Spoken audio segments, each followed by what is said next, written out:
Shalom saudaraku yang dikasihi dan diberkati Tuhan. Senang sekali dapat menjumpai lagi Anda semuanya melalui misbah doa di pagi hari ini. Mari pagi hari ini kita persiapkan hati dan hidup kita untuk datang kepada Tuhan, mengucap syukur kepadanya buat hari yang baru yang Tuhan jadikan buat setiap kita. Mari kita mendatang kepadanya, kita katakan penolong yang selalu setia.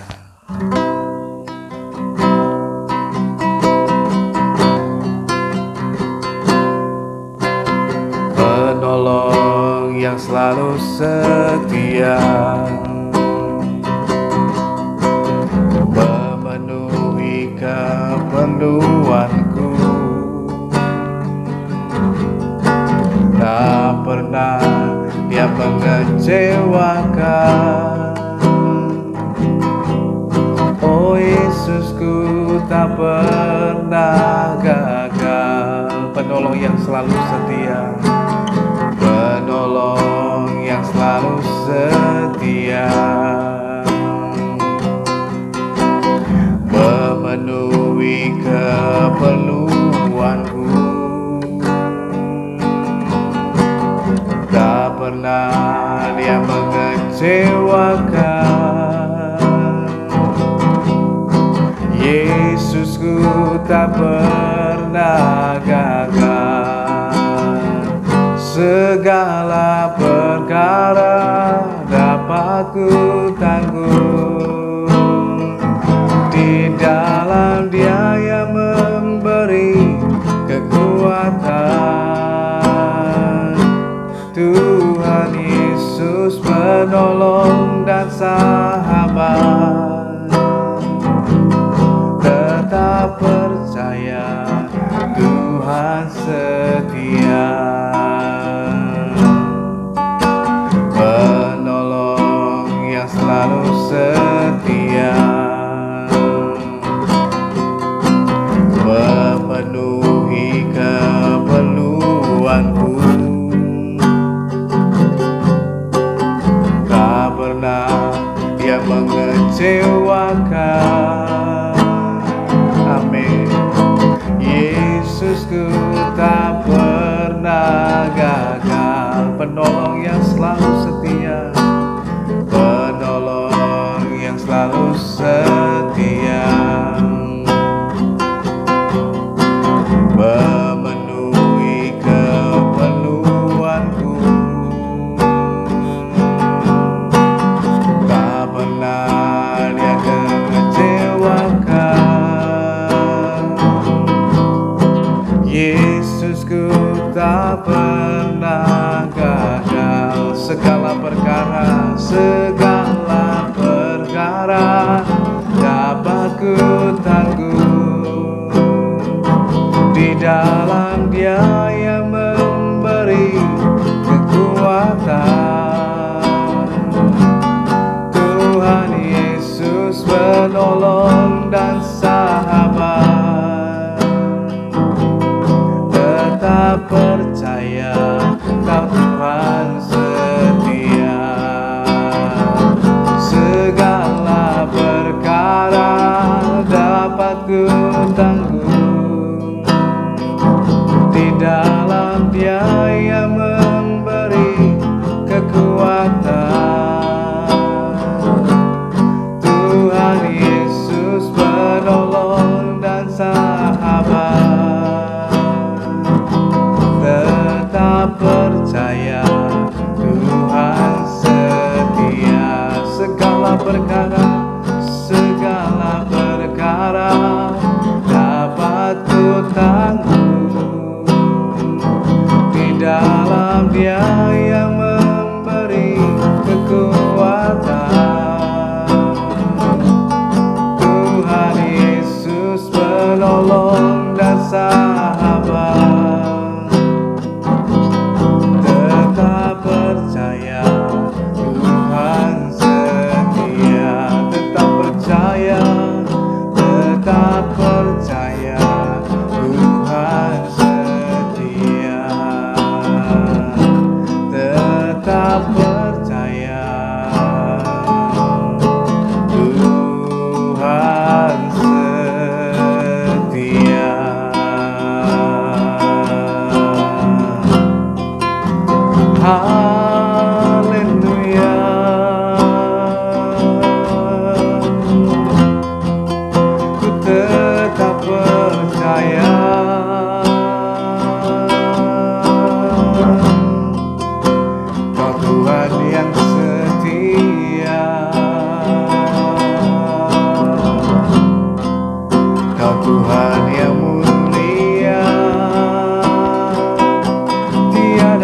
seperti-Mu Tuhan, tiada yang seperti-Mu. Betapa ajaibnya kuasa-Mu, sungguh ku bersyukur memuji-Mu.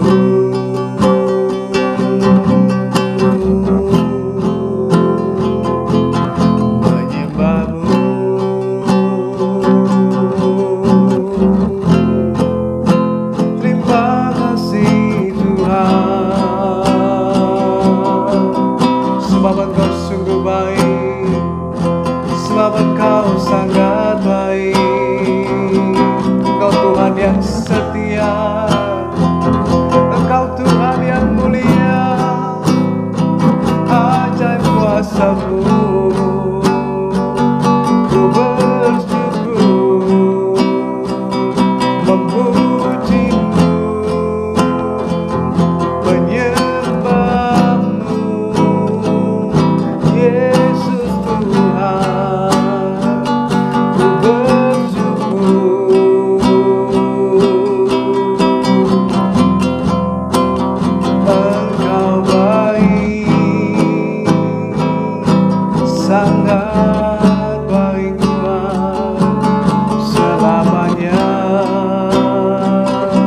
Terima kasih Tuhan, terima kasih Tuhan, haleluya. Terpujilah nama-Mu, terpujilah nama-Mu, Bapa yang kekal, Tuhan yang hidup. Kami tinggikan nama-Mu Tuhan, kami sungguh bersyukur, kami sungguh bersyukur kepada-Mu, haleluya. Engkau baik Tuhan,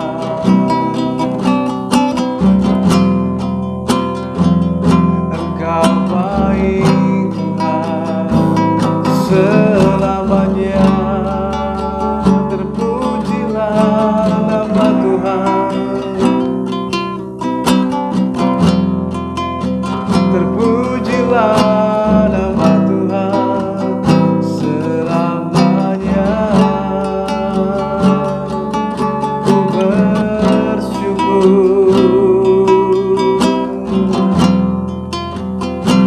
ku bersyukur menyembah-Mu, haleluya. Terima kasih ya Tuhan, terima kasih Bapa,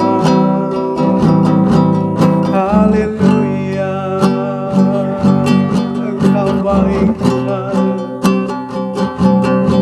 kami memuji-Mu, tinggikan nama-Mu mengatasi seluruh bumi. Bermasmur bagi-Mu Tuhan, keselamatan kami, Tuhan kekuatan hidup kami, haleluya. Ku sembah Kau, oh terima kasih Tuhan, terima kasih Tuhan. Kami sembah nama-Mu yang kudus.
hidup ini meninggikan nama Yesus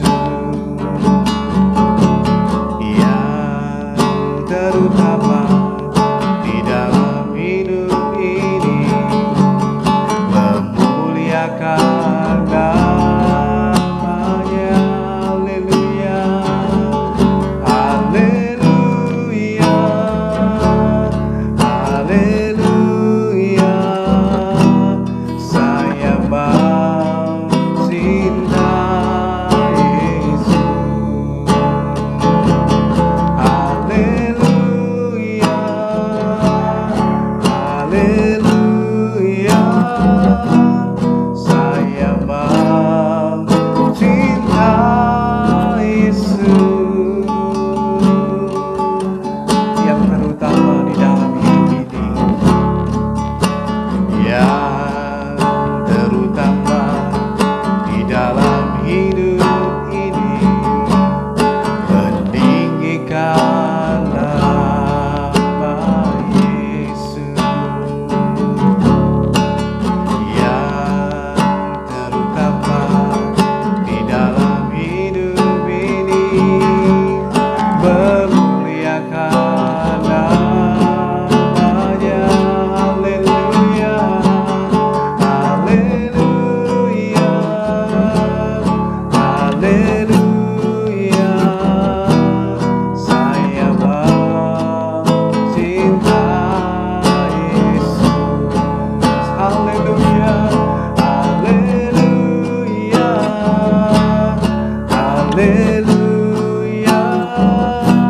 Saya mau cinta Yesus.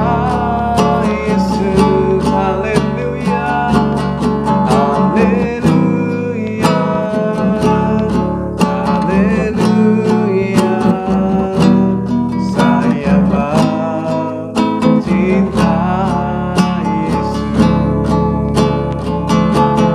haleluya, haleluya. Saya mau cinta Yesus. Haleluya, haleluya. Saya mau cinta Yesus. Saya mau cinta Yesus. Saya mau cinta Yesus. Saya mau cinta Yesus. Saudaraku yang dikasihi dan diberkati Tuhan, puji Tuhan, melalui pembacaan kita di pagi hari ini kita diberitahukan lagi lewat firman Tuhan bahwa sesungguhnya kehidupan kita ketika kita diubahkan dari orang berdosa menjadi orang benar, maka terjadi sebuah perubahan atau transformasi dalam kehidupan setiap kita. Dan itulah yang seharusnya terjadi saat seseorang mengalami Tuhan secara pribadi, ketika dia percaya kepada Tuhan, ketika dia menerima Tuhan sebagai Tuhan dan Juru Selamat dalam kehidupannya. Disitulah kehidupannya yang sesungguhnya harusnya mengalami yang namanya perubahan. Perubahan tujuan hidup, perubahan arah kehidupan, kemudian perubahan orientasi kehidupan, perubahan juga skala prioritas dalam kehidupannya, dan termasuk ada yang namanya perubahan dari dalam hati, perubahan juga dalam sikap perbuatan, tapi juga yang nampak itu perubahan dalam ucapan perkataannya. Nah, inilah yang pagi hari ini kita mau belajar bersama-sama. Sesungguhnya setiap kita yang menjadi orang yang benar dan dibenarkan dalam Tuhan, maka harus ada yang berubah dalam kehidupan kita. Transformasi perubahan. Dan itu salah satunya ditunjukkan lewat perubahan perkataan. Mari kita melihat bersama-sama dalam pembacaan kita dalam Amsal pasal yang ke-12 ayat yang ke-18. Firman Tuhan mengatakan, ada orang yang lantang mulutnya seperti tikaman pedang, tetapi lidah orang bijak mendatangkan kesembuhan. Dalam terjemahan lain juga dikatakan, ada perkataan orang yang kemudian dapat merendahkan, melukai, bahkan dalam terjemahan lain juga dikatakan membuat orang seperti halnya menjadikan orang lain menjadi cacat, atau menjadikan orang lain sebagai orang yang berkebutuhan khusus. Tetapi perkataan yang benar itu dapat memulihkan dan menyembuhkan. Firman Tuhan memberitahukan kepada setiap kita bahwa ternyata lewat ucapan kita lah disitulah akan dapat terlihat dan nampak dengan jelas apakah memang sudah ada perubahan dalam kehidupan kita atau tidak. Memang dalam kehidupan kita ada perkataan yang bisa dibuat-buat, seperti halnya perkataan yang manis, perkataan yang baik, yang terdengar rohani, terdengar baik dan lain sebagainya. Tetapi perkataan yang sesungguhnya itu akan nampak dalam kehidupan kita yang setiap hari yang kita jalani. Bukan hanya sekedar di depan orang dan lain sebagainya. Tetapi lewat firman Tuhan, kita perlu belajar bersama-sama bahwa kita perlu perhatikan bagian yang pertama, karena ucapan perkataan kita ini bisa menjadi seperti pedang yang begitu tajam yang dapat melukai orang lain, merendahkan orang lain, bahkan membuat orang bukan cacat secara fisik tapi juga cacat secara psikis seumur hidupnya. Sudah bisa bayangkan dampaknya sebesar itu dan sehebat itu. Oleh karenanya kita sebagai orang benar yang mesti dirubah adalah ucapan perkataan kita. Firman Tuhan memberitahukan kepada kita ada orang yang lancang mulutnya. Kata lancang ini artinya dia asal ngomong tanpa berpikir panjang, tanpa berpikir tentang yang benar sesuai dengan kehendak Tuhan atau tidak. Tapi dia langsung yang penting ngomong, asal ngomong sekehendak hatinya, semau dia sendiri. Nah, perkataan yang model begini yang lancang, seenak dirinya sendiri, itu seperti tikaman pedang. Seperti menikam, menusuk seseorang. Saudara perhatikan, kalau seseorang mengucapkan kata-kata yang pedas, kata-kata yang tajam lewat ucapan mulutnya, itu terkadang kalau orang kemudian bisa menerima perkataan itu dalam hatinya, itu seperti sesuatu yang sedang menusuk. Oh, perkataannya kejam sekali, perkataannya keras sekali, perkataannya tajam sekali, menusuk di dalam sampai ke dalam hati kita. Dan itu sangat melukai. Kalau saudara juga perhatikan berapa banyak kasus yang terjadi, mengapa orang bisa kemudian membunuh ataupun menghabisi orang lain, karena apa? Sakit hati, terluka hatinya. Mengapa bisa terluka? Lewat ucapan orang lain. Kadangkala orang kemudian mengalami sebuah kasus yang besar diawali dari hal kecil ataupun sepele, saling ejek satu dengan yang lain, mungkin dengan perkataan. Nah, ketika hal itu kemudian kita simpan, kita terima, itu melukai dalam diri kita. Oleh karena itu ini yang mesti kita perhatikan, ternyata ucapan mulut kita ini bisa seperti pedang yang begitu tajam yang dapat melukai seseorang, merendahkan seseorang, bahkan membuat cacat secara psikis, secara jiwanya, sehingga orang kemudian direndahkan, membuat orangnya menjadi cacat. Kalau ibaratnya cacat atau kekurangan secara fisik, orang seperti halnya lumpuh, gak bisa berjalan dan lain sebagainya. Tetapi dalam kehidupan kita juga bisa mengalami hal yang seperti itu, dengan perkataan yang pedas, perkataan yang tajam, membuat orang kemudian gak bisa berjalan dalam menjalani kehidupannya, gak bisa move on, gak bisa beranjak, gak bisa melangkah, takut gagal dan lain sebagainya. Ketika orang mengucapkan mungkin dengan perkataan yang keras, perkataan yang tajam, oh kamu orang gagal, kamu orang bodoh, kamu gak bisa, kamu gak sanggup, kamu gak mampu. Kemudian dengan kata kasar lagi, dasar otak udang dan lain sebagainya. Nah, kata-kata demikian adalah kata-kata yang dapat melukai, merendahkan dan menusuk orang lain, bahkan begitu keras dan tajam dalam kehidupan kita. Nah, oleh karena itu ini yang harus kita perhatikan. Tetapi ada ucapan juga yang kemudian bisa menjadi berkat yang menyembuhkan orang lain.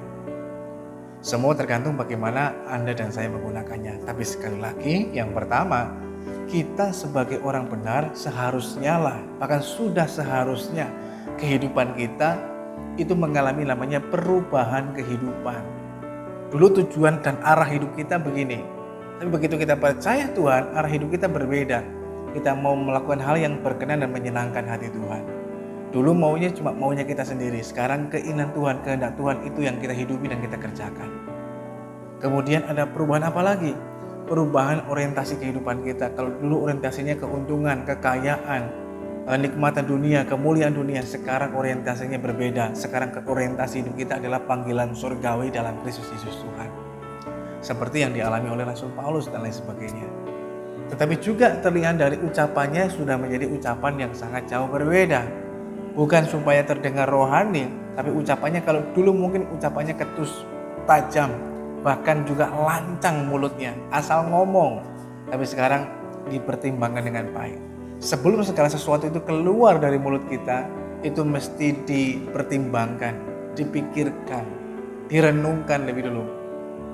Maka pertimbangannya ini jadi batu sandungan enggak kalau saya ngomong begini? Ini merendahkan orang lain atau tidak? Melukai atau tidak? Dan lain sebagainya. Kita mesti belajar penuh pertimbangan. Dan itulah yang terjadi dengan kehidupan orang benar. Firman Tuhan memberitahukan kepada setiap kita. Yang pertama, dalam kehidupan orang benar ada perubahan kehidupan yang terjadi. Dan salah satunya perubahan lewat ucapan mulutnya. Dulu ucapan mulutnya suka sekali menggerutu, mengeluh, bersungut-sungut. Tapi ketika dia diubahkan menjadi orang benar, ucapannya menjadi berbeda. Mungkin keadaannya tetap sama, tetapi hidupnya sudah berbeda. Dia mengatakan dengan ucapan yang berbeda, ucapan iman yang keluar dari mulutnya, ucapan syukur yang keluar dari mulutnya, bukan lagi sungut-sungut, sekalipun mungkin diperhadapkan dengan kesulitan, dengan keadaan yang tidak mudah dan lain sebagainya. Kalau dulu memiliki pemikiran, orang mungkin melukai kita, terjadi gesekan dengan orang lain, kita langsung mengatakan, oh, orang ini sengaja, begini-begini dan sebagainya. Prasangka buruk yang cepat keluar dari hidup kita. Tapi sekarang ketika kita sudah diubahkan menjadi orang benar, tidak cepat-cepat kita berprasangka buruk, berpikiran negatif, tetapi kita memiliki pertimbangan yang lain. Oh, siapa tahu Tuhan pakai mereka membentuk dan memproses kita, mempertajam karakter dalam kehidupan kita, makin mendewasakan kita, membawa kita pada tujuan yang Tuhan kehendaki dan lain sebagainya. Cara berpikirnya sudah berbeda lagi. Demikian juga dengan ucapan mulutnya. Yang dulu kemudian asal ngomong, gak peduli orang itu yang kita ajak ngomong itu, kata-kata itu sakit hati atau enggak, terluka atau enggak, masa bodoh. Yang penting saya plong.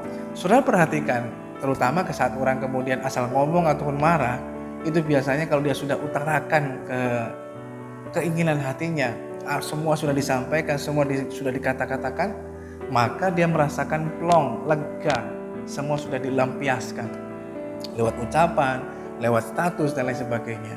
Tetapi orang yang mendengarnya itu bisa plong. Dan ini yang kita perlu perhatikan dalam hidup kita. Hati-hati dengan ucapan. Nah, mengapa ada orang yang ucapannya tajam sekali? Ucapannya seperti halnya lancang sekali, asal ngomong dan kemudian bisa melukai orang lain.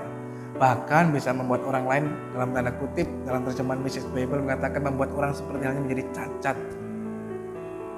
Artinya kalau orang cacat merasa dirinya bahwa dirinya rendah diri dan lain sebagainya, dan tidak bisa berbuat apa-apa. Tetapi sekali lagi, mengapa ada orang yang modelnya begini? Biasanya kita harus sadari juga bahwa ucapan itu meluap dari dalam hati kita. Kalau hatimu beres, ucapanmu benar.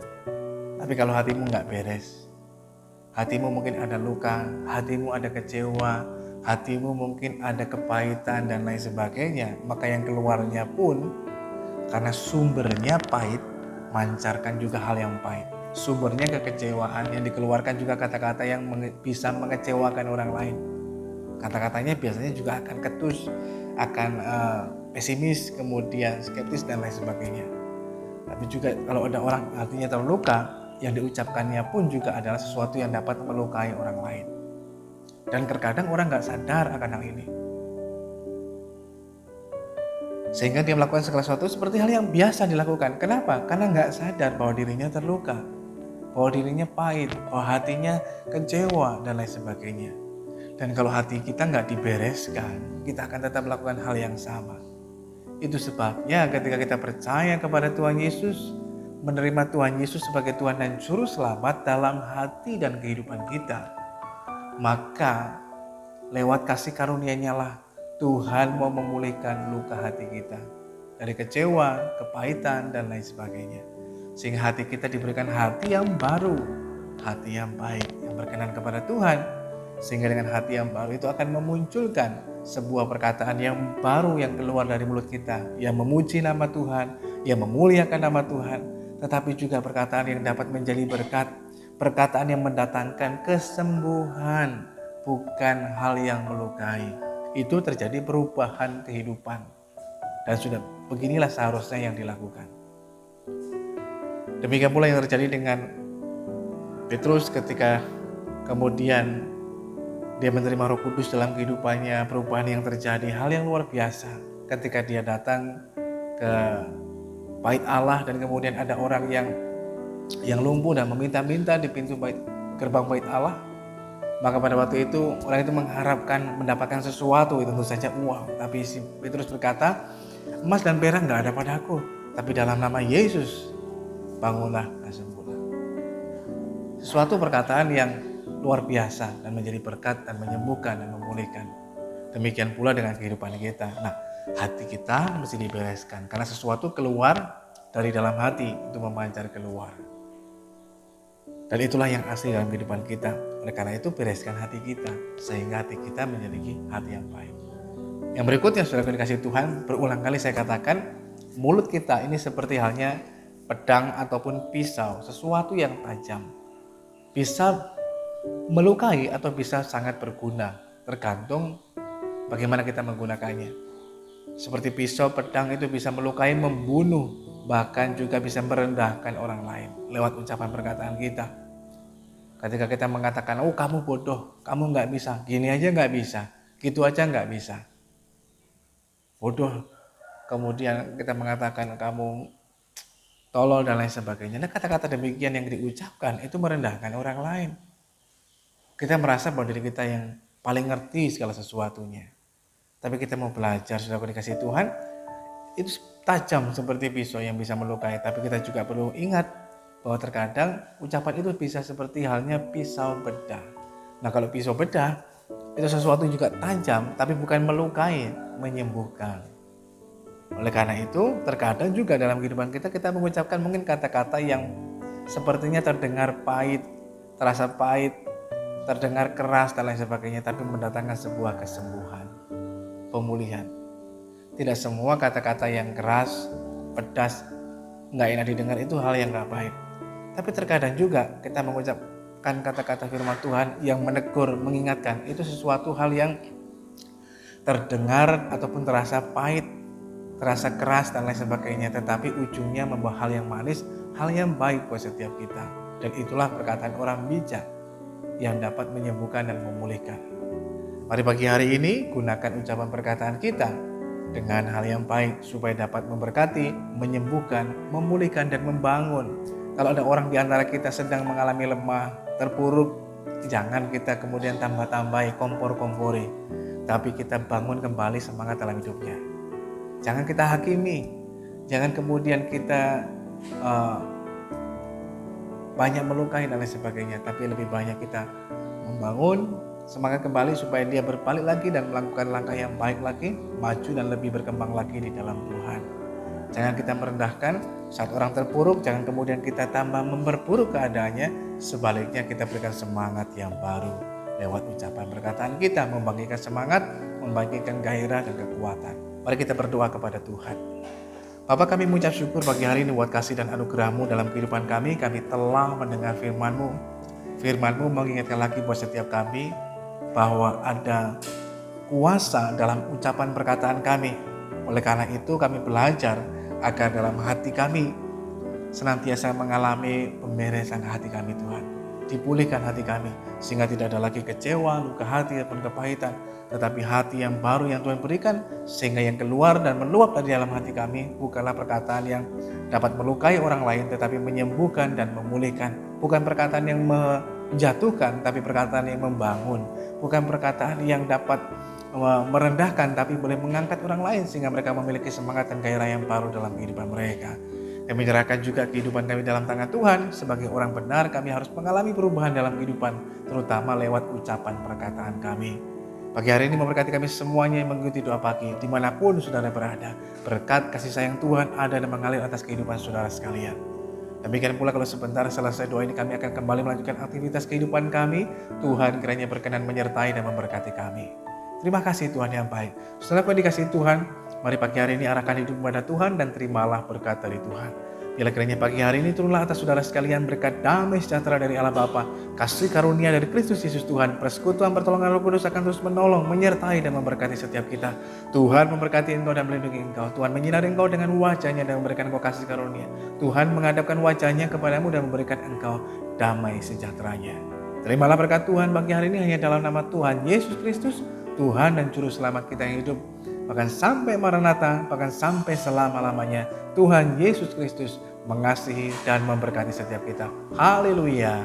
Amin. Selamat pagi, selamat beraktivitas. Tuhan Yesus mengasihi dan memberkati kita semuanya.